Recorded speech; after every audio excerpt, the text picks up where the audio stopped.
way that we all look at the matter. That is, we think that giving money to famine relief is supererogatory. It's nice. It's an extra thing. That cannot be justified.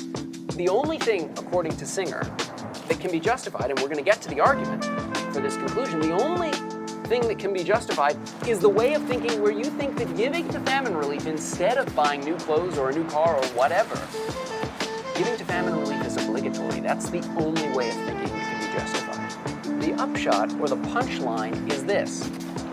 If you don't give to famine relief, Singer thinks, you've done something wrong.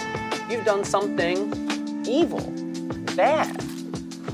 Every time you buy new clothes that you don't absolutely need, or you buy a new car when you could just drive your old car, or you buy a cup of coffee that someone else made for you because it's more convenient for them to make it for you and it tastes a little better than if you were to make it at home. Every time you do any of those things, you're doing something wrong. You're doing something bad. We don't think this way. No one in our society, not in 1972, and even though this is a super famous paper, you've maybe never heard of it, and so it didn't seep into the whole society. Even now, right? People don't think that buying new clothes or buying a cup of coffee from a coffee shop is a bad thing to do, an evil thing to do, a wrong thing to do. But Singer thinks that it is, and here's his argument for that conclusion. Okay, here's the argument. Singer doesn't lay out the argument like this with 4 premises and 1 conclusion or anything. I'm pulling these out of the paper, but this is indeed the argument. Here's how it goes. Let's take it one step at a time.